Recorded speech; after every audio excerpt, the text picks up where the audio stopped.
अस्सलाम वालेकुम नाजरीन, आप देख रहे हैं नया पाकिस्तान और मैं हूं शहजाद इकबाल। ऑपोजिशन की एपीसी कल इस्लामाबाद में होगी और अब ये बात कंफर्म हो चुकी है कि इस एपीसी में नवाज शरीफ भी वीडियो लिंक के जरिए शामिल होंगे और खिताब करेंगे। जब से ये ऐलान हुआ इसके बाद से जो सियासी माहौल है वो गर्म हो चुका है।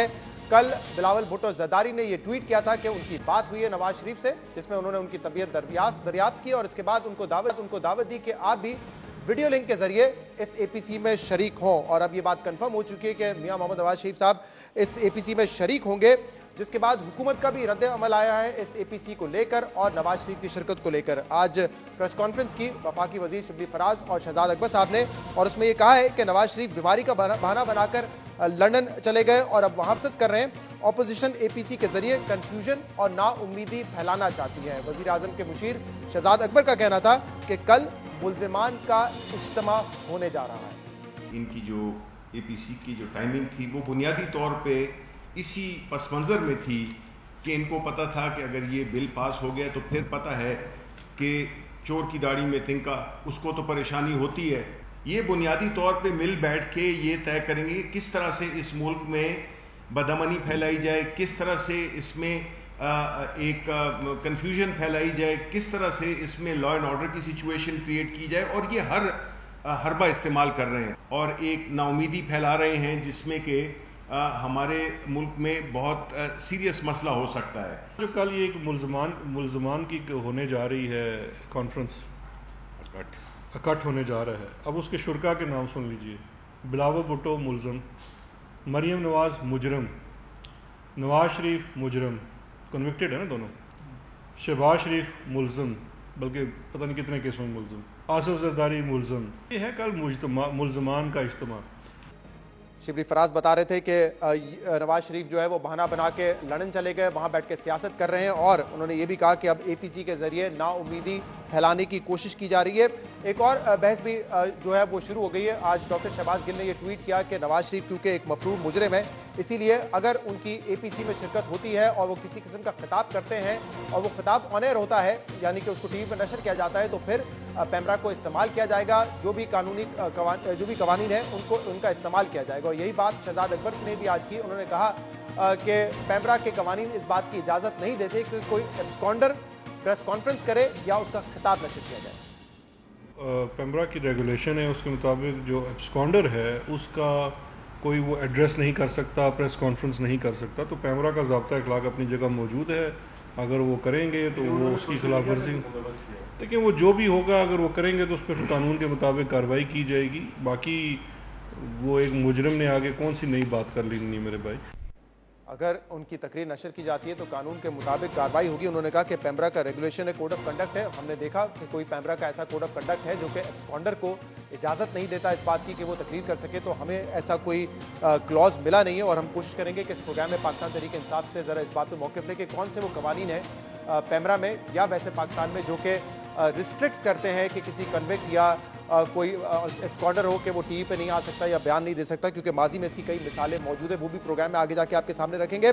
लेकिन एक अहम बात यह है कि कुछ अर्से पहले जब ये सवाल नून लीग से हो रहा था, उनके रहनुमाओं से हो रहा था कि नवाज शरीफ एक तो लंदन में मौजूद हैं, अदालतों के बुलाने पर भी वो पाकिस्तान वापस नहीं आते और वहाँ पर बैठ के खामोश हैं, तो इसके जवाब में ये बताया जाता था कि नवाज शरीफ क्योंकि इस वक्त बीमार हैं, इसलिए सियासी सरगर्मियों में हिस्सा नहीं ले रहे और इसीलिए सियासी बयान नहीं दे रहे। बल्कि शाहिद खान अब्बासी ने यह भी कहा था कि इखलाकी तौर पे ये बात दुरुस्त नहीं है कि वो लंदन में इलाज के लिए गए हैं और फिर सियासी सरगर्मियों में हिस्सा भी लें। वाशिर साहब यहाँ से जो गए हैं वो इस वक्त उनको अदालत ने सजा दी हुई है, सस्पेंडेड सेंटेंस है, बेल पर हैं, तो उनका बराह रास्त सियासत में, और वैसे भी आपने सियासी ओहदा भी उनसे ले लिया, ना पार्लियामान के मेंबर हैं, लेकिन उनकी सोच जो है वो उनकी जमात प्रोजेक्ट करती है। वो डायरेक्टली शायद इस वक्त सियासत में हिस्सा ना उनकी सेहत इजाज़त देती है, और मैं समझता हूँ कि अखलाकी तौर पर भी जब ऐसा मामला हो कि इलाज के लिए गए हो तो बराह रास्त सियासत में वो हिस्सा नहीं लेंगे। वो हमसे ये बात बेहतर समझते हैं। अभी वो जिस मकसद के लिए गए हैं वहां वो सियासत के लिए नहीं गए, वो सियासत पाकिस्तान आके करेंगे। अभी उनकी फैमिली की और हम सब की ख्वाहिश है कि उनकी तमाम तवज्जो इलाज पर होनी चाहिए। शाहिद खाकान अब्बासी कह रहे थे कि अखलाकी तौर पे ये बात दुरुस्त नहीं है कि वो इलाज के लिए गए हैं और फिर वहां पे बैठ के सियासत करें, और नवाज शरीफ ये बात बेहतर तरीके से जानते हैं। लेकिन अब नवाज शरीफ APC में शिरकत भी कर रहे हैं और मुमकिन तौर पर वो खिताब भी करेंगे। इस इशू पर हम बात करेंगे, जिसके लिए हमें ज्वाइन करेंगे सिंध के साबिक गवर्नर मोहम्मद जुबैर, पाकिस्तान मुस्लिम लीग नून के सीनियर रहनुमा, और इसके अलावा हमारे साथ मौजूद होंगे पाकिस्तान तहरीक इंसाफ के रहनुमा सेनेटर फैसल जावेद। आप दोनों का बहुत बहुत शुक्रिया वक्त देने के लिए। मोहम्मद जुबैर साहब, पहले आपकी तरफ आता हूं। एक तरफ तो नवाज शरीफ साहब अदालत के सामने पेश नहीं हो रहे, उनको बार बार मौका दिया गया, अब 22 तारीख को एक फिर मौका है कि वो अदालत के सामने आके अपने आप को सरेंडर करें, लेकिन उस वक्त ये कहा जाता है कि नवाज शरीफ जब तक अपना इलाज मुकम्मल नहीं करवा लेते तब तक वो पाकिस्तान नहीं आएंगे, वो बीमार हैं इस वक्त। लेकिन दूसरी तरफ वो APC में शिरकत भी कर रहे हैं, वहां पे खिताब भी करेंगे, सियासी सरगर्मियों में एक्टिव होते हुए नजर आ रहे हैं वो। मेरा ख्याल है अगर आप कोर्ट ऑर्डर्स भी देखें ओरिजिनली, तो ये तो कहीं भी नहीं कहा गया कि जी अगर आप इलाज करवा रहे हो, वैसे भी एक कॉमन सेंस है कि इलाज करवा रहे हो तो आप बात नहीं कर सकते इतने महीनों तक। तो अगर वो बात करेंगे, शिरकत करेंगे, तो इससे मेरा ख्याल है सियासी तौर पर ही इस चैलेंज को PTI को और हुकूमत को लेना चाहिए। इतनी घबराहट नहीं शो करनी चाहिए। अगर मियां नवाज शरीफ खिताब कर लेंगे और के ऊपर अगर किसी चीज का एतराज होगा तो वो लीगल हवाले से होगा, PTI की हुकूमत को उससे कोई ताल्लुक, तो वो खिताब कर देंगे तो मेरा ख्याल है कोई इतनी क़यामत नहीं आ जाएगी। इसको उसी सियासी तरह से लेना चाहिए जिस तरह से इमरान खान साहब जो थे, जब वो डिक्लेयर भी थे ऑब्सकॉन्डर, तो वो भरपूर अंदाज में तकरीरें भी करते थे और सारे चैनल्स कवर भी करते थे। हाँ। और वो कोर्ट भी जाते थे सुप्रीम कोर्ट। साहब ये एक अलग मामला है कि अगर नवाज शरीफ साहब आकर तकरीर करते हैं तो उसको नशर किया जाएगा या नहीं किया जाएगा, सेम रूल। लेकिन आप कह रहे हैं ये कहीं लिखा हुआ नहीं है कि वो सियासी सरगर्मियों में नहीं हिस्सा ले सकते या बात नहीं कर सकते अगर वो बीमार है, ये लिखा हुआ तो कहीं नहीं है। लेकिन मैं ये सुनवाना चाहता हूं कि पिछले 2-3 हफ्ते में शाहिद खाकान अब्बासी साहब, एहसन इकबाल साहब क्या आर्ग्यूमेंट देते रहे, तो जरा सुनिए, इसके बाद मैं आपसे सवाल करूंगा। नहीं, देखिए, नवाज शरीफ साहब यहाँ से जो गए हैं वो इस वक्त उनको अदालत ने सजा दी हुई है, सस्पेंडेड सेंटेंस है, बेल पर हैं, तो उनका बराह रास्त सियासत में, और वैसे भी आपने सियासी ओहदा भी उनसे ले लिया, ना पार्लियामान के मेंबर हैं, लेकिन उनकी सोच जो है वो उनकी जमात प्रोजेक्ट करती है। वो डायरेक्टली शायद इस वक्त सियासत में हिस्सा ना उनकी सेहत इजाज़त देती है, और मैं समझता हूँ कि अखलाकी तौर पर भी जब ऐसा मामला हो कि इलाज के लिए गए हो तो बराह रास्त सियासत में वो हिस्सा नहीं लेंगे। वो हमसे ये बात बेहतर समझते हैं। अभी वो जिस मकसद के लिए गए हैं वहां वो सियासत के लिए नहीं गए, वो सियासत पाकिस्तान आके करेंगे। अभी उनकी फैमिली की और हम सब की ख्वाहिश है कि उनकी तमाम तवज्जो इलाज पर होनी चाहिए। जी जुबैर साहब, चंद रोज पहले तक तो ये कहा जा रहा था कि वो पाकिस्तान आकर सियासत करेंगे, और शाहिद खाकान अब्बासी साहब सीनियर वाइस प्रेसिडेंट है आपकी पार्टी के, उन्होंने तो कहा कि अखलाकी तौर पे वो इलाज के लिए गए तो अखलाकी तौर पे उनको बराह रास्त सियासत करनी भी नहीं चाहिए, और वो इस बात को हमसे ज्यादा बेहतर समझते हैं। तो ये मौक़िफ़ रहा है आपकी पार्टी का पिछले दिनों? शहजाद, एक तो ये इंटरप्रिटेशन की बात है कि शाहिद खाकान अब्बासी या एहसन इकबाल का क्या मतलब। एक तो हमने बिल्कुल सही, एहसन इकबाल साहब ने कहा कि अगर वो कुछ कर देंगे तो टांगे काम की। ये इंटरप्रिटेशन की बात है कि सियासत किसको कहते हैं। देखें, उनको सियासी तौर पर ओहदा रखने से मना कर दिया गया, हमारा मौक़िफ़ बिल्कुल मुख्तलिफ था, लेकिन कोर्ट ने फैसला किया कि जी वो कोई ओहदा नहीं रख सकते। अब सियासत किस हद तक कर सकते हैं, कितनी हद तक वो उनको करनी चाहिए, इसकी इंटरप्रिटेशन ज्यादा वाज़ेह हो जाती है जब मैं आपको ये बताऊंगा कि सवाल ये हुआ था कि वो कोई सियासी बयान भी नहीं दे रहे, क्या कोई डील है, तो उसका जवाब उन्होंने दिया कि वो सियासी बयान इसलिए नहीं दे रहे क्योंकि वो इलाज के लिए गए हैं। ऐसे मौके पर सियासी बयान देना या सियासत करना अखलाकी तौर पे भी दुरुस्त नहीं है, ये उन्होंने कहा था। वो कह रहे हैं कि नवाज शरीफ साहब खुद भी ये बेहतर समझते हैं। ठीक है, लेकिन शहजाद, एक तो हम सबको इनकरेज करना चाहिए, क्योंकि जब वो बात नहीं करते, यही प्रॉब्लम है हमारे साथ। प्रॉब्लम ही यही है कि जब मरियम नवाज चुप करके बैठती है तो सब पूछते हैं कि वो बोल क्यों नहीं रही हैं, जब वो बोलना शुरू करती हैं तो कहते हैं बोल क्यों रही है। तो मियां नवाज शरीफ अगर एक आधे घंटे की तकरीर कर लेंगे तो ना उनकी सेहत, अल्लाह ताला ऐसा कुछ करे कि जी उनकी सेहत खराब हो जाएगी, और ना ही कोई उछाल आना चाहिए, वजह से सही। मैं जरा फैसल जावेद साहब से भी इस पर अब राय ले लूं। फैसल जावेद साहब, क्या वजह है बौखलाहट की, घबराहट की? मोहम्मद जुबैर साहब कह रहे हैं कि वो आएंगे, अगर शिरकत करेंगे, आधे घंटे की तकरीर भी कर लेंगे तो क्या हो जाएगा? आप लोग तो कहते हैं कि उनकी सियासत खत्म हो गई है, वो हिस्ट्री हो चुके हैं, तो फिर फर्क क्या पड़ जाएगा अगर वो आके तकरीर कर लेते हैं? घबराहट किस बात की है?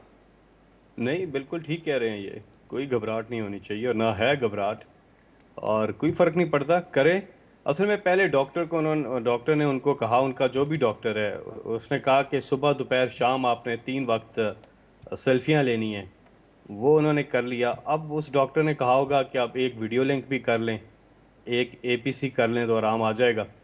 तो ठीक है, अगर डॉक्टर की हिदायत है तो ज़रूर करें। और मैं तो समझता हूँ एक आध और आगे उनको यहाँ आ जाना चाहिए, यहाँ आके शिरकत करें APC में। वीडियो लिंक पे बाज़ औक़ात उस तरह से एड्रेस नहीं होता, तो अगर यहाँ आ जाएं, यहाँ आके APC कर लें तो भी प्रॉब्लम नहीं है। और बाकी बौखलाहट तो किसी को नहीं है। ये तो ये कोई ब्रेकिंग न्यूज़ तो नहीं है कि ये APC कर रहे हैं। ये तो करते रहे APC। एक नहीं, इन्होंने इतनी ज़्यादा APCs की, इकट्ठे अफ्तारियाँ की, पहाड़ियों पे चढ़े, सब कुछ किया। पिछली बार भी पूरा जोर लगाया। और अच्छा है, इन सबको इकट्ठे होना चाहिए। ये एक जैसे हैं और इकट्ठे ही अच्छे लगते हैं। इनका तर्ज हुकूमत एक जैसा। साहब, आप कह रहे हैं कि कोई घबराहट नहीं है, कोई बौखलाहट नहीं है, लेकिन अभी तो ये खबर आई थी कि वो APC में शिरकत करेंगे। उसके बाद से अगर आप ट्वीट देखें, मिसाल के तौर पे डॉक्टर शहबाज गिल साहब ने, जिन्होंने कहा कि अगर उन्होंने APC अटेंड की और अगर उन्होंने खिताब किया APC से तो हम फिर पैमरा को इस्तेमाल करेंगे और कानून को इस्तेमाल करेंगे। मतलब ये अभी तो तय भी नहीं हुआ है कि उन्होंने खिताब करना है। वो अगर करके कह रहे हैं कि पैमरा को इस्तेमाल करेंगे और कानून को हम इस्तेमाल करेंगे। कुछ देर पहले शहजाद अकबर साहब ने कहा कि पैमरा के ज़ाब्ता जो कोड ऑफ कंडक्ट है और जो रेगुलेशंस हैं उसमें कोई एब्सकॉन्डर जो है वो ना एड्रेस कर सकता है ना प्रेस कॉन्फ्रेंस कर सकता है, जबकि पैमरा के कानून में मुझे ऐसी कोई चीज़ मिली नहीं है। तो वो बता भी दीजिए कौन सा कानून है। और फिर एकदम से ट्वीट आना क्यों शुरू हो गए कि वो तकरीर करेंगे तो हम नशर नहीं होने देंगे? ट्वीट तो दोनों तरफ से आ रहे हैं जी, दोनों तरफ ही से ट्वीट आ रहे हैं। उधर से भी आ रहे हैं, इधर से भी ट्वीट आ रहे हैं। और ट्विटर का ज़माना है, ट्वीट आते हैं। यहाँ डर ये है इनको, इसलिए भी कर रहे हैं वीडियो लिंक के जो भी, कि शहबाज शरीफ बाजी ना ले जाएं, कि शहबाज शरीफ के नून लीग पे जो एक अकेले कार्रवाई ना कर दें, इसलिए वो आ रहे हैं वीडियो लिंक पे। और वरना कोई मसला नहीं है, हमें तो कोई मसला नहीं है जी, आए खिताब करें। मैं ये कह रहा था कि ये इकट्ठे अच्छे लगते हैं। आप कह रहे हैं फैसल साहब कि कोई मसला नहीं है, खिताब करें, खिताब नशर भी किया जाएगा, कोई इशू नहीं है। लेकिन शहजाद अकबर साहब कह रहे थे कि पैमरा के कवानीन के तहत नहीं कर सकते। तो वो कौन सा कानून है जिसके तहत नहीं कर सकते, कि एक एब्सकॉन्डर नहीं कर सकते? ये सुप्रीम कोर्ट से मुजरिम डिक्लेयर हुए हैं, इन्हें सजा मिली हुई है, ये नाअहल हुए हैं सुप्रीम कोर्ट से, और इस वक्त ये थाने में है और अभी सिर्फ ये जमानत के ऊपर गए हुए हैं। तो कोई कैदी जो थाने में हो और जेल में हो वो कहाँ कर सकता है? वो तो बात ठीक है शहजाद अकबर की। ये सारी चीजें, ये वीडियो लिंक और ये सारी जो चीजें हो रही हैं, ये एक ही चीज के मुतलाशी हैं सारे, और वो है NRO। ये पहले दिन से इन्होंने ब्लैकमेलिंग करना शुरू की। अभी फैटर में नाकाम हुए, अब ये APC और आगे भी ये करते रहेंगे। हाँ। कोई फर्क नहीं पड़ता जी। लेकिन मैं एक दफा स्पेसिफिकली फिर आपसे पूछ लूं, वो कौन सा कानून है पैमरा का जो एब्सकॉन्डर को टीवी पर आने से या प्रेस कॉन्फ्रेंस करने से मना करता है? और दूसरा कि कोई कन्विक्टेड शख्स हो, कोई कैदी हो, किस कानून में लिखा है कि वो भी आके टीवी पे बात नहीं कर सकता या इंटरव्यू नहीं दे सकता? देखिए, ये चेक करना पड़ेगा। और दूसरी बात ये है कि कहीं पे भी आप किसी भी जगह पे आप देख लें कि कोई कैदी जो है वो कहाँ टेलीविजन पे इंटरव्यूज देता है या खिताब करता फिरता है। यहाँ अदालतों को मतलूब है जी, मफरूर हैं, इश्तिहारी हैं, अदालतों को पूरा टब्बर इश्तिहारी है और इस किस्म की चीजें कर रहे हैं। अदालतें बुलाती हैं तो फैसल जावेद साहब मौजूद है ना, परवेज मुशर्रफ की मिसाल है, सौलत मिर्जा को फांसी होने वाली थी, उनका तो बाकायदा हर चैनल ने इंटरव्यू चलाया था, कोई पैमरा ने ना किसी को नोटिस दिया, ना कोई मसला हुआ, कोई मामला नहीं हुआ था। शहजाद आप ये देखें कि इनका तरीकाकार क्या है कि अदालत बुलाती है तो नहीं आते, बीमार हो जाते हैं और इस किस्म की चीजें करते हैं। लेकिन फिर भी चिल करें जी, कोई मसला नहीं है। Let them do whatever they want to do. क्या कर लेंगे, करने दें खिताब। मैं तो कहता हूं चलाएं खिताब। सही। तो मैं जरा इस पॉइंट पे ब्रेक ले लूं क्योंकि फैसल जावेद साहब कह रहे हैं कि चिल करें, हम तो कोई ना खौफजदा है ना बौखलाहट का शिकार है। इसके बाद जुबैर साहब से भी इसमें एक ब्रेक के बाद आपके सामने हाजिर होंगे। प्रोग्राम में हमारे साथ मोहम्मद जुबैर और सेनेटर फैसल जावेद साहब मौजूद हैं। जुबैर साहब, ब्रेक में जाने से पहले एक इंटरेस्टिंग पॉइंट रेज किया है फैसल जावेद साहब ने। फैसल जावेद साहब कह रहे हैं कि नवाज शरीफ साहब का उस APC में शिरकत करना और खिताब करने की वजह असल में शहबाज शरीफ है। वो नहीं चाहते कि शहबाज शरीफ साहब बाजी ले जाएं और आपकी पार्टी के जो दो मुख्तलिफ आरा है, आपकी पार्टी से जो नजरिया आता है उस पर पहले भी बात होती रही है कि शहबाज शरीफ साहब एक अलग किस्म की सियासत करते हैं, मुफाहमत की सियासत करते हैं, जो कि शायद नवाज शरीफ साहब और मरियम नवाज साहिबा से बड़ी मुख्तलिफ है। तो क्या ये अदम एतमाद है शहबाज शरीफ पे जिसकी वजह से नवाज शरीफ साहब खुद शिरकत करना चाहते हैं? फैसल जावेद का तो कोई कंसर्न नहीं होना चाहिए ना। ये तो मतलब ये PMLN का इशू है या नहीं है, फैसल जावेद साहब को तो इस नहीं, वो सियासतदान है, दूसरी पार्टी की सियासत पर नजर तो रखेंगे कि क्या हो रहा है क्या नहीं हो रहा है वहां पर। इनकी मुश्किलात में हमने कमी की है ना, ये हमेशा कहते थे और सोचते थे कि अलग अलग सियासत करते हैं, शहबाज शरीफ की सियासत का तर्ज अलग है और मियां नवाज शरीफ की या मरीम नवाज की अलग है। तो अब तो तीनों के उसी APC में जा रहे हैं और उसी एजेंडा के साथ जा रहे हैं जो कि सबके लिए सेम होगा। So I think this is a good thing for Pakistan. एक पार्टी, इतनी बड़ी पॉलिटिकल पार्टी को एक्सपेक्ट करना कि वो टूट फूट का शिकार हो और उनमें आपस में लड़ाइयां होना, ये फेडरेशन के लिए भी सही नहीं होता। सो ना हिस्ट्री में हमने कोई इससे फायदा हासिल किया जब तोड़ फोड़ की ज्यादा की है। हालांकि हमारे मुखालफिन, जिसमें PTI करे फहरिस्त है, इन्होंने भरपूर कोशिश की पिछले 2-3 साल में तोड़ने की और दबाव डालने की, प्रेशर डालने की। ये जो नैब करते रहते हैं, शाहिद खाकान अब्बासी को अंदर बंद करना, साद रफीक को अंदर बंद करना और तमाम केसेस बनाना, ये इसी का ऑब्जेक्टिव था कि किसी ना किसी तरह से पार्टी को तोड़ा जा सके। लेकिन अल्लाह का शुक्र है पार्टी यूनाइटेड है और पार्टी अपनी फुल रिप्रेजेंटेशन के साथ कल जा रही है। और उसमें कैसी यूनिटी है मोहम्मद जुबैर साहब? आप कह रहे हैं कि उन्होंने पार्टी तोड़ने की कोशिश की, पार्टी टूटी नहीं। ये कैसी कोशिश है कि आपकी सेनेट में अक्सरियत होती है ऑपोजिशन की और आप सेनेट चेयरमैन को हटाने की कोशिश करते हैं, 65 लोग खड़े होते हैं और 50 वोट देते हैं। ज्वाइंट असेंबली का सेशन होता है, वहां पे आपकी अक्सरियत है, लेकिन वहां पर भी आप वोटिंग में हार जाते हैं, आपके मेंबरान आते नहीं है। तो अददी एतबार से भी हुकूमत हर दफा हर फोरम पे बाजी ले जाती है। तो आप कैसे कह सकते हैं कि आपकी पार्टी में कोई डिवीजन नहीं है, कोई पार्टी टूटी नहीं? आज शायद बजायर किसी ने अपना नाम नहीं चेंज किया हो अपना, कि मैं अब PTI में शामिल हो गया हूं, लेकिन जब वक्त आता है वोटिंग का तो आपको शिकस्त होती है अक्सरियत के बावजूद। शहजादा आप सही कह रहे हैं, और ये एक तरीका होता है जो बिहाइंड द सीन्स प्रेशर डाल के किसी को डरा धमका के उसको रोका जा सके। और आपको पता है कि पॉलिटिक्स में हर पार्टी में इस किस्म के लोग होते हैं और हमारी पार्टी में भी उसकी कमी नहीं है जो इस दबाव में आके वोट डालने नहीं गए। और जाहिर सी बात है कि हमारी नाकामी है और हमें एक्सेप्ट करना चाहिए। लेकिन असल जो जिसकी तरफ मैं इशारा कर रहा था कि शहबाज शरीफ सियासत और नवाज शरीफ की सियासत अलग अलग है, वो स्ट्रेटजी का फर्क हो सकता है एक वक्त की मुनासबत से, लेकिन overall objective is the same और वो objective remains the same for the entire party. Shahbaz Sharif पे अदम एतमाद वाला मामला नहीं है और ये वजह नहीं है नवाज शरीफ साहब इस इजलास में शिरकत कर रहे हैं? Absolutely none. फैसल जावेद साहब वो कह रहे हैं कि हमारे लोगों को डराया जाता है, धमकाया जाता है, इस वजह से वो नहीं आते वोट देने के लिए। जी अजीब सा मंतक है इनका कि अपने ही लोगों को कह रहे हैं और फिर कह रहे हैं बौखलाहट में हुकूमत वाले हैं। अभी खुद मान रहे हैं कि हाँ हमें डराया जाता है और हम डर भी जाते हैं और आते भी नहीं हैं। तो फिर आप खुद ही अंदाज़ा लगा लें कि इन्होंने अपनी बात की खुद ही कंट्रडिक्शन कर दी है। तो बात यह है कि एक सीधी सी बात है इस वाले केस में, क्या आप मनी लॉन्ड्रिंग के खिलाफ हैं या नहीं खिलाफ हैं?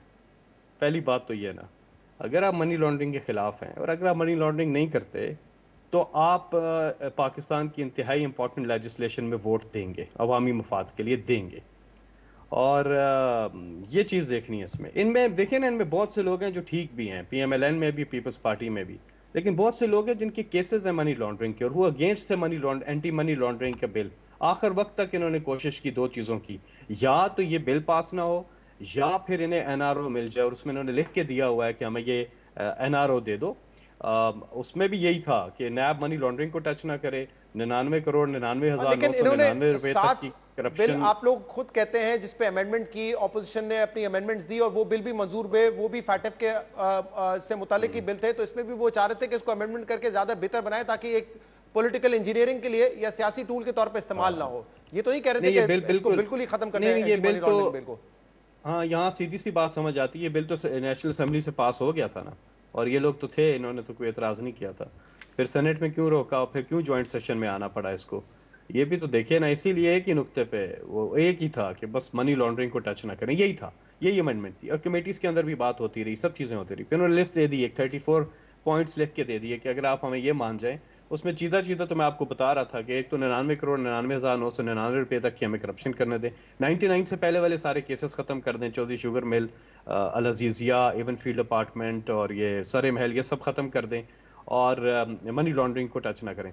तो ये चीजें, और उसमें और भी चीजें थी, हर शिक के पीछे इनका एक बंदा छूटता था। आखिर में जुबैर साहब, फिर अब ये आपकी पार्टी ने फैसला कर लिया है कि नवाज शरीफ साहब जो है वो लंदन बैठ के अब सियासत भी करेंगे, चाहे वो सोशल मीडिया के जरिए हो, वीडियो लिंक के जरिए, और पाकिस्तान वो नहीं आएंगे चाहे अदालतें उनको बुलाती रहे, पाकिस्तान नहीं आएंगे, तो पाकिस्तान से बाहर बैठ के सियासत करेंगे। शहजाद एक चीज शहजाद एक चीज मैं कह दूं, मनी लॉन्ड्रिंग, टेरर फाइनेंसिंग की बात हो रही है, जा रहे थे ना, मनी लॉन्ड्रिंग की ऐसा की बात हो रही है। जी जुबैर साहब कुछ कहना चाहते हैं? टेरर फाइनेंसिंग का बिल था, इससे उसका कोई ताल्लुक नहीं है कि जी हम मनी लॉन्ड्रिंग के फेवर में, बिल्कुल भी। जैसे टैक्स चोरों की अभी लिस्ट आई है ना, उसमें सबसे भरपूर और ऊपर नाम सारे जो है वो पीटीआई का फेस सबने अब देख लिया, सो हमें आप लेक्चर ना दें। मियां नवाज शरीफ उतनी सियासत करेंगे जितनी वो समझेंगे कि पाकिस्तान की अवाम के लिए जरूरी है, और अब वो वक्त आ गया है कि पाकिस्तान के अवाम जो है वो इंतजार करना छोड़ दें, इस हुकूमत को गिराने के लिए जो भी करना पड़ेगा हम करेंगे।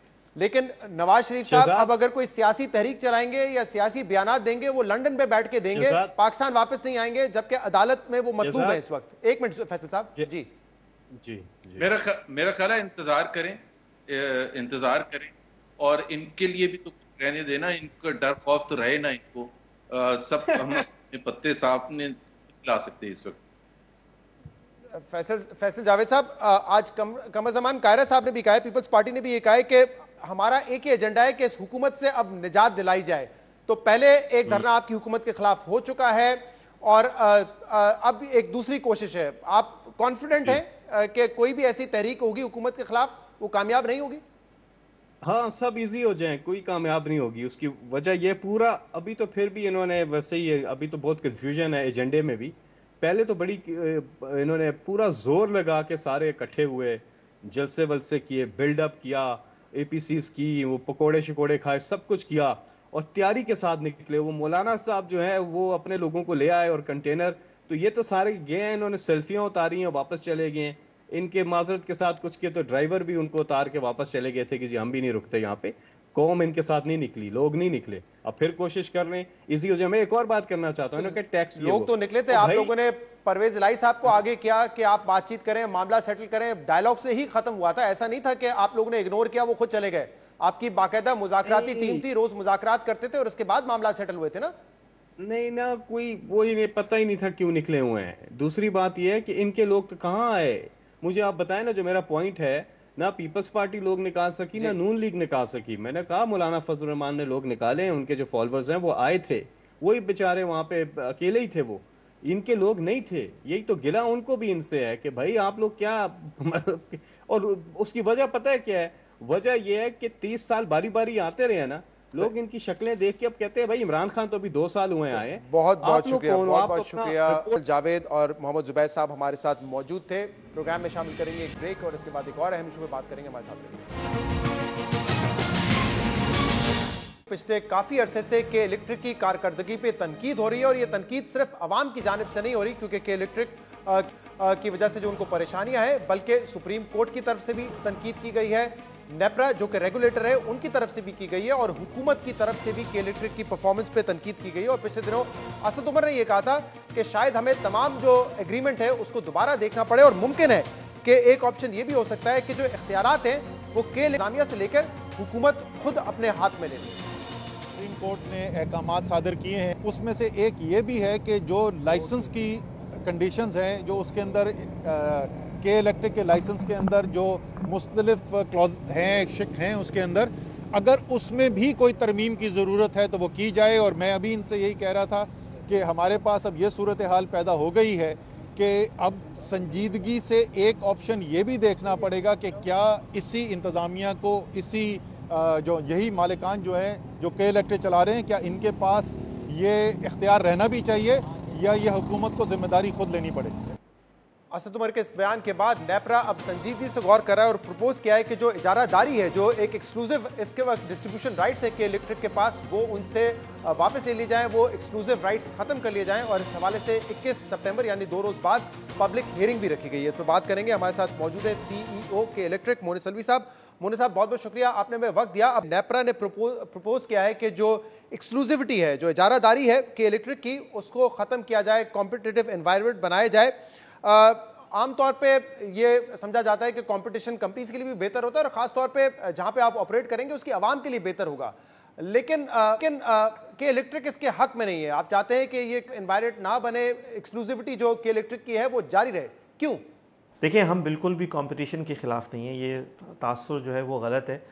मगर हमारा पॉइंट ऑफ व्यू सिर्फ ये है कि अगर कंपटीशन जो है वो ख़त्म कर रहे हैं तो जो आगे इदारे आएँ उनके लेवल प्लेइंग फील्ड दी जाए। देखिए, कराची शहर के अंदर हमारी मोनोपली या एक्सक्लूसिविटी तो है, मगर इसके साथ साथ हम पे ये ज़िम्मेदारी है कि हम कराची के हर इलाके में बिजली सप्लाई करें, उस इलाके में भी जहाँ पे कि चोरी भी होती है, जहाँ पैसे भी नहीं दिए जाते, जहाँ पे लॉसेस कुछ जगहों पे तो 40-40, 50-50% है और रिकवरी जो है वो 30% तक चली जाती है। यानी बहुत ही वहाँ पे बिजली सप्लाई करना is a loss making business of के इलेक्ट्रिक। मगर क्योंकि हमारी ऑब्लिगेशन है तो हम वहाँ बिजली सप्लाई करते हैं। अगर आप एक्सक्लूसिविटी ख़त्म करेंगे, आप मोनोपली ख़त्म करेंगे, तो फिर सिर्फ ये देखने की ज़रूरत होगी कि उन इलाकों को बिजली कौन सप्लाई करेगा। क्योंकि ये बात तो मुनासिब नहीं होगी ना कि आप अच्छे कस्टमर्स जो हैं वो किसी और को दे दें और जो बुरे कस्टमर्स हैं वो के इलेक्ट्रिक के पास रह जाएं, और फिर के इलेक्ट्रिक अगर उनको या तो लॉस में अगर बिजली सप्लाई करेगी तो उसकी एबिलिटी टू इन्वेस्टमेंट जो है ना वो इम्पेयर हो जाएगी, और अगर आपने उस कॉस्ट को उन लोगों पर डाला तो उनकी बिजली महंगी हो जाएगी। तो जब ये बात होती है ना कि ये पब्लिक इंटरेस्ट में है, तो हमारा सिर्फ पॉइंट ये है कि हमारे ख्याल में इस एक्सक्लूसिविटी को, जो कंपटीशन को ऐसे ख़त्म कर देना जो है ना, ये पब्लिक इंटरेस्ट में नहीं होगा। पब्लिक का मतलब होना चाहिए पब्लिक एट लार्ज। कुछ लोगों को फ़ायदा ना हो, सारे लोगों को फ़ायदा हो, और हम इसके लिए बिल्कुल तैयार हैं। अगर एक्सक्लूसिविटी ख़त्म करनी है तो फिर हमारी जो ऑब्लिगेशन टू सप्लाई है उसको भी देखने की ज़रूरत है कि वो भी ख़त्म करनी पड़ेगी। ये खाली एक तरफ नहीं हो सकता। ये मोनी साहब, पहले तो ये समझाइएगा कि आपको क्यों लगता है कि लेवल प्लेइंग फील्ड नहीं होगी तमाम जो इसमें कंपनीज ऑपरेट कर रही होंगी अगर ये एक पावर कंपेटिटिव मार्केट बनती है? क्यों आपको लगता है कि लेवल प्लेइंग फील्ड नहीं होगी?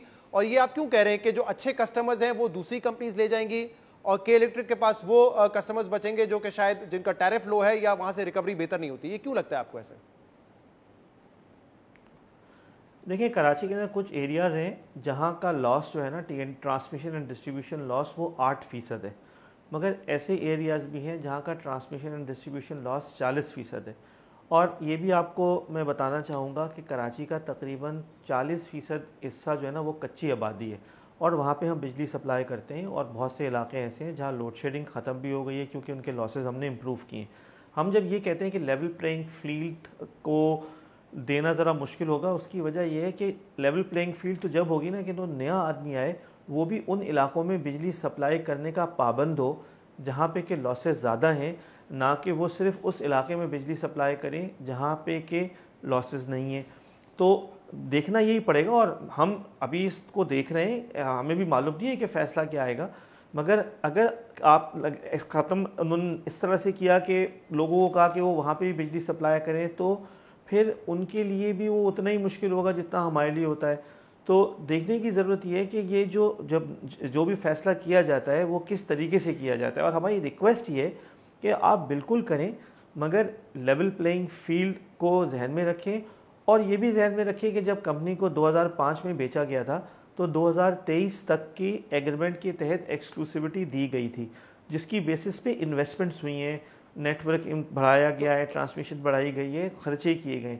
तो वो भी देखने की ज़रूरत है कि मतलब क्या ये ज़रूरी है कि वक्त से पहले एक ऐसा कदम उठाया जाए जिससे कि मैं अभी भी ये समझता हूँ 2023 तो बहुत ज़्यादा दूर नहीं है मोनी सलवी साहब। अगर आज से भी प्लानिंग करेंगे तो इसमें वक्त तो लगेगा। लेकिन देखें, ये सारी तक पहुंची क्यों है? ये पहुंची इसलिए है क्योंकि कराची की आवाम परेशान रहे हैं। जो के इलेक्ट्रिक्स ने अपनी सर्विस प्रोवाइड की, उस वजह से शिकायत आती रहती हैं, चाहे बारिश का महीना हो, चाहे नमी का इशू हो, चाहे सुई साउथ से गैस का इशू हो, चाहे फर्नेस ऑयल का इशू हो। लोड शेडिंग कराची में होती है, ज्यादा होती है। अब तो उन एरियाज में भी होती है जो एग्जेम्प्टेड एरियाज हैं। इस वजह से अवाम परेशान है। तो कोई ना कोई सोल्यूशन तो ढूंढना है। अगर मार्केट को कंपेटिटिव बनाया जा सकता है, जो कि पब्लिक इंटरेस्ट में भी हो, ज्यादा कंपनीज होंगी, वो खुद भी आपस में कंपीट करेंगी, तो शायद मसला हल होगा। क्योंकि क्लियरली इस वक्त जो आपकी एक्सक्लूसिविटी है, आप सोल सप्लायर हैं, पावर जनरेट भी करते हैं, ट्रांसमिशन डिस्ट्रीब्यूशन भी आपका है, रिटेल भी आप करते हैं, ये सोल्यूशन तो नहीं नजर आ रहा, क्योंकि इससे तो आवाम को रिलीफ नहीं मिल रहा है। देखो, आपकी बात सही है और इस बारे में मैं इसमें पहले भी बात कर चुका हूँ और मैं इसके ऊपर बिल्कुल माज़रत ख्वाह भी हूँ कि पिछले जो ये तकरीबन जून के कुछ अरसे से लेके और कुछ अरसे में लोड शेडिंग हुई है, जो मैं पहले आपको वेरी रिसेंट जो सिचुएशन है उसके बारे में 10 सेकंड लूँगा कि इस वक्त पूरे मुल्क में शायद गैस का एक इशू नज़र आ रहा है, जिसपे कि हमारी भी SSGC से भी बात हो रही है और उन्होंने हमसे कहा कि हम आपको शायद RLNG अगर देंगे तो आपके प्लांट चल जाएंगे। हमने उस पर एग्री भी कर लिया है and we are waiting for that RLNG to come, जिसकी ना होने की वजह से या प्रेशर ना होने की वजह से हम अपने प्लांट नहीं चला पा रहे हैं, तो कुछ लोड शेडिंग हो रही है। और उससे पहले की मैं पहले भी बता चुका हूं कि जो इश्यूज थे और नेपरा ने उस पर नोटिस भी दिया और फाइन भी यही बता रहा था मुझसे अलवी साहब कि इस वक्त गैस का इशू है, इससे पहले कराची में बारिश का इशू था, पानी का था, उससे पहले फर्नेस ऑयल का था, उससे पहले कभी नमी की वजह से आपकी तारें ट्रिप कर जाती हैं। ये इश्यूज जो एक प्राइवेट कंपनी में आ रहे हैं, ये मुल्क भर में हम नहीं, मुल्क भर में जो गवर्नमेंट का इंफ्रास्ट्रक्चर है वो ऐसा लगता है कि आपसे बेहतर है। आपके तमाम टॉल क्लेम्स के बावजूद कि हमने अरबों रुपए स्पेंड किया है, इन्वेस्टमेंट की है, नजर आता है कि जितने मसाइल कराची में आपके इंफ्रास्ट्रक्चर को लेकर हो रहे हैं और जिस वजह से लोड शेडिंग हो रही है वो मुल्क भर में नहीं हो रही होती है। नहीं, देखिए, मैं बिल्कुल लोड शेडिंग के हवाले से मैं बिल्कुल ये बताऊंगा कि इसमें लोड शेडिंग के अंदर दौरानिया बढ़ा था, जो कि बीच में दोबारा कम हो गया था और अभी गैस प्रेशर की कमी की वजह से दोबारा से थोड़ी सी लोड शेडिंग हो रही है। उसके अलावा जहाँ तक बारिश का सवाल था, तकरीबन 4 से 5 स्पेल हुए थे, जिसमें जो आखिरी स्पेल था सिर्फ उसके अंदर थोड़ी सी हमें देर लगी थी सिस्टम को वापस लाने में, और उसकी वजह भी आपको सबको पता है, टीवी पे सबने देखा कि कितना पानी था और यकीनन उसको इम्प्रूव करने की ज़रूरत है। जो अगर इसका सलूशन जो है ना वो एक्सक्लूसिविटी ख़त्म करना है, तो मैं सिर्फ आपसे यही समझाना चाहूँगा और यही रिक्वेस्ट करूँगा कि देखिए, अगर मुल्क में कहीं पे एडिशनल सप्लाई मौजूद है तो हम वो लेने के लिए तैयार हैं।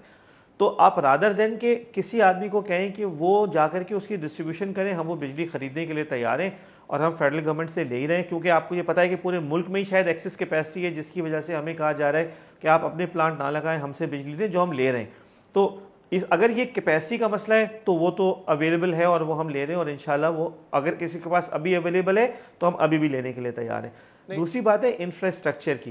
देखिए, इंफ्रास्ट्रक्चर बहुत ऑगमेंट हुआ है और हम ये समझते हैं कि अगर ये कोई आप एक्सक्लूसिविटी ख़त्म करके समझते हैं कि इससे इंफ्रास्ट्रक्चर इंप्रूव हो जाएगा, तो ये भी मैं आपको बता दूं कि कोई भी जो नया एंट्रेंट आएगा वो डिस्ट्रीब्यूशन या ट्रांसमिशन में इन्वेस्ट नहीं करेगा, उसको इनएडवर्टेंटली इसी नेटवर्क को यूज़ करना पड़ेगा, जिसको के मेंटेन करने के लिए हम इस पूरे शहर को बिजली बेचते हैं। जब आप उसमें से अच्छे कस्टमर्स निकाल देंगे तो जो के इलेक्ट्रिक की एबिलिटी है to keep the infrastructure at a certain level, इस बात का खदशा हो सकता है कि खुदा न खास्ता अगर हमें प्रॉफिट नहीं हुआ या हमारे प्रॉफिट जो है वो कम हो गए, तो क्या हम इंफ्रास्ट्रक्चर की अपकीप या उसकी एक्सटेंशन कर सकेंगे? मुझे जरा बताइएगा, ये पॉइंट जरा क्लियर भी कीजिए यही है कि आप कह रहे हैं कि ट्रांसमिशन एंड डिस्ट्रीब्यूशन जो है वो वही इस्तेमाल होगी जो इस वक्त के इलेक्ट्रिक की एग्जिस्टिंग है, ये लाजमी क्यों है? जरा ये पॉइंट एक्सप्लेन कीजिएगा। देखिए, ये आप अगर कराची शहर में देखें या किसी भी शहर में देखें, ये जो बिजली की जो इलेक्ट्रॉन्स की ट्रांसमिशन होती है, इसके लिए नेटवर्क पैरेलल नहीं लगाए जा सकते। आपको जब कोई नेटवर्क लगाना होता है तो आपको राइट ऑफ वे चाहिए होती हैं, पोल लगते हैं, तार लगते हैं। तो जब बिजली ट्रांसपोर्ट होती है ना, वो सिमिलर नेटवर्क से होती है, लेकिन आगे कस्टमर्स और पीछे सेल करने वाले डिफरेंट हो जाते हैं। सही। और दुनिया भर में इसकी कई मिसालें हैं, यूके की है, इंडिया में, मुंबई में कई कंपनीज हैं, वहां पर कोई ऐसे नहीं है कि मोनोपोली है, डिफरेंट रिटेल आउटलेट्स हैं जो कि आपको बिजली प्रोवाइड करते हैं और सिस्टम आप ठीक करेंगे कि नेटवर्क वहां पर भी एक ही होता है। अब आपको रेंट मिलेगा ऑब्वियसली इसका, तो उससे भी आप अपना इंफ्रास्ट्रक्चर बेहतर कर सकते हैं, लेकिन जो लेवल प्लेइंग फील्ड वाली बात है, ये आपका नुकता ठीक है। जाहिर सी बात है, अगर इतने सारे प्लेयर्स हैं मार्केट में, सबके लिए एक ही जैसी फील्ड होनी चाहिए, चाहे वो जैसे मिसाल के तौर पर OMCs ले लें, लेवल प्लेइंग फील्ड होती है, वो आपको मिलेगी। और अगर वो आपको मिलेगी तो आपका ये एतराज भी दूर हो जाएगा कि हमारी ऑब्लिगेशन है, हमारी जिम्मेदारी है कि हम हर क्लाइंट को दें वहां पर। जब ऑब्वियसली एनवायरनमेंट कम्पिटिटिव होगा तो ये शर्त सिर्फ आप पे नहीं होगी, अगर होगी तो सब पर होगी या किसी पर भी नहीं होगी, तो ये तो आपके लिए एडवांटेज है ना। फिर ये एक्सक्लूसिविटी अगर ख़त्म करते हैं और नेपरा क्योंकि इसको अभी देख रहा है, तो ये हमें देखना है कि वो किस किस्म का फ़ैसला करते हैं। जैसे आप फरमा रहे हैं कि अगर एक्सक्लूसिविटी ऐसे ख़त्म होती है कि ऑब्लिगेशन टू सप्लाई ख़त्म हो जाती है तो बिल्कुल लेवल प्लेइंग फील्ड होगी, मगर अगर उस सिचुएशन में कोई आदमी आकर के सिर्फ अच्छे इलाके को बिजली बेचता है और हम किसी ऐसे इलाके में बिजली देना बंद कर देते हैं जहाँ पे कि लॉसेस होते हैं, तो ये देखना पड़ेगा कि वो कैसे इम्प्लीमेंट होगा। और जैसे आपने फरमाया शुरू में कि 2 साल रहेंगे, हमारी जो अंडरस्टैंडिंग है वो ये है कि अब से लेके और अगले कुछ टाइम में ये सारी पॉलिसीज़ बननी चाहिए। अगर व्हीलिंग होनी चाहिए तो उसका क्या रेट होना चाहिए, किस तरीके से आप लोगों को पाबंद करेंगे कि वो उस इलाके में भी बिजली बेचें जहां लॉसेस हैं या जहां की रिकवरी मुश्किल है, और अच्छे इलाकों को, ये सारी बातें, ये हमारी बस रिक्वेस्ट यही है सबसे अथॉरिटी से कि वो फैसला करते हुए इन सारी बातों को मद्देनजर रखें। जिन इलाकों से आपकी रिकवरी बेहतर नहीं होती और आप वहां पे लोड शेडिंग ज्यादा करते हैं तो एहतजाज होता है, फिर एक पॉलिटिकल प्रेशर आप पर आता है। अगर मुख्तलिफ कंपनीज होंगी बंद हो जाएगा, फिर एक कंज्यूमर का जो बिहेवियर है उसको बदलने की जरूरत है और वो ऑटोमेटिकली बदलेगा भी वक्त के साथ। उसको पता है कि मुझे कोई भी कंपनी बिजली नहीं फराम करेगी अगर मैं वक्त पे पैसे नहीं दूंगा, चाहे वो प्रीपेड सिस्टम हो, पोस्टपेड सिस्टम हो, उसके लिए लाजिम होगा पैसे देगा तो बिजली मिलेगी। वो हर मुख्तलिफ कंपनीज के खिलाफ जाकर एहतजाज नहीं कर सकेगा जो प्राइवेट कंपनीज होंगी। तो वो जो प्रेशर अवाम का प्रोटेस्ट के जरिए आप पर आता है ज्यादा लोड शेडिंग करने की वजह से, या फिर पॉलिटिकल प्रेशर आता है, वो भी खत्म हो जाएगा ना। फिर आप बिल्कुल सही फरमा रहे हैं, मगर ये सिर्फ देखना यही है कि जो फैसला आता है जी, उस फैसले में इसको किस तरीके से एड्रेस किया जाएगा। और मैं कह ही रहा हूँ कि मुझे उम्मीद यही है कि जो भी इस में अल्टीमेटली डिसीजन लेंगे वो इन सारी बातों को मद्देनज़र रखेंगे, क्योंकि बस हमारी रिक्वेस्ट, हमें लगता बस ऐसा है कि कहीं ऐसा ना हो कि इस किस्म की एक्सक्लूसिविटी ख़त्म हो कि जो अच्छे कस्टमर्स हैं उसके लिए कोई बिजली का सेलर आ जाए और हम जो हैं वो खाली जो ऐसे एरियाज हैं जहाँ पे ज़रा दिक्कत होती है बिजली सप्लाई करके पैसे लेने में, जहाँ लॉसेस ज़्यादा होते हैं, देखिए ऑब्वियसली हम लेवल बस प्लेइंग ये फील्ड होनी चाहिए। लेकिन जब आप ये बार-बार कहते हैं कि हमारी ऑब्लिगेशन है कि हम ऐसे इलाकों में भी बिजली देते हैं जहाँ से रिकवरी नहीं होती या वहाँ पे टैरिफ बहुत कम है क्योंकि एक क्रॉस सब्सिडी की पॉलिसी है हुकूमत की, मैं जब आपके बुक्स देखता हूँ तो इतनी बुरे हालात नजर नहीं आते जैसे कि आप पूरे तासुर दे रहे कि बहुत ज़्यादा हमें बिजली देनी पड़ती है। मतलब 2019 में आपका 17.25 अरब रुपए का आपका प्रॉफिट था और एज अ प्राइवेट एंटिटी आपको हक है कि आप ये मुनाफा कमाएं, लेकिन there was a jump of 40% between 2018 and 19 और 2017 और 2019 के मुकाबले में 70% आपके प्रॉफिट्स में इजाफा हुआ है। तो you are a profit making entity. नहीं, मैं आपको नंबर बताना चाहूंगा कि जो प्रॉफिट बिफोर टैक्स था 2019 का वो 8 अरब रुपए था। जो आप उसके अंदर नीचे डेफर्ड टैक्स की एक एडजस्टमेंट होती है, जो एक अकाउंटिंग एंट्री होती है, उसको मिला करके आप उसको 17 अरब पे ले जा रहे हैं। मेरी जो अंडरस्टैंडिंग अकाउंटेंट के हिसाब से वो है कि आप प्रॉफिट बिफोर टैक्स या ऑपरेटिंग प्रॉफिट देखें जो कि 8 अरब रुपए का प्रॉफिट बिफोर टैक्स, क्योंकि आप इस इदारे में तकरीबन 280 अरब रुपए सीएफओ भी रहे हैं, तो मैं आपको बता दूं कि 2018 और 19 के दरमियान आपका जो नेट प्रॉफिट था उसमें 40% का इजाफा था और आपका जो रेवेन्यू था उसमें 33% का इजाफा था। तो कोई डिफर्ड टैक्स का मसला नहीं है। आपकी जो टॉप लाइन ग्रोथ है, जो आपका रेवेन्यू था, उसमें भी 33% का इजाफा एक साल में। आपको पता है कि जो इकोनॉमिक ग्रोथ है उसमें ऐसा तो नहीं है कि कंज्यूमर्स आपके बहुत ज्यादा बढ़ गए थे या जो कंज्यूमर्स यूनिट इस्तेमाल कर रहे थे इस इकोनॉमिक कंडीशन में वो बहुत ज्यादा बढ़ गए थे। तो आपकी टॉप लाइन में भी इजाफा हो रहा है, 33% की ग्रोथ है उसमें। नहीं, टॉप लाइन के अंदर इजाफा यकीनन आपको नज़र आएगा, मगर आपको मैं ये सिर्फ थोड़ा सा एक्सप्लेन करना चाहूँगा कि टॉप लाइन का इजाफा की वजह है क्योंकि 2017 से 18 में तेल और गैस की प्राइसेस बढ़ी थी, जिससे कि ओवरऑल टैरिफ इंक्रीज़ होता है। अगर मैं आप हमारे जो सेंट आउट जो यूनिट्स होते हैं वो भी उन्हीं बैलेंस शीट्स के अंदर लिखे होते हैं, अगर आप वो देखें तो उसके अंदर हार्डली कोई, मेरे ख्याल में 1 या 1.5% का इजाफा हुआ है। बहुत बहुत शुक्रिया। सीईओ के इलेक्ट्रिक मोनिस अलवी हमारे साथ मौजूद थे। आज के प्रोग्राम में इतना ही। इसका फीडबैक आप हमें दे सकते हैं हमारे सोशल मीडिया पर। इजाजत दीजिए, अल्लाह हाफिज।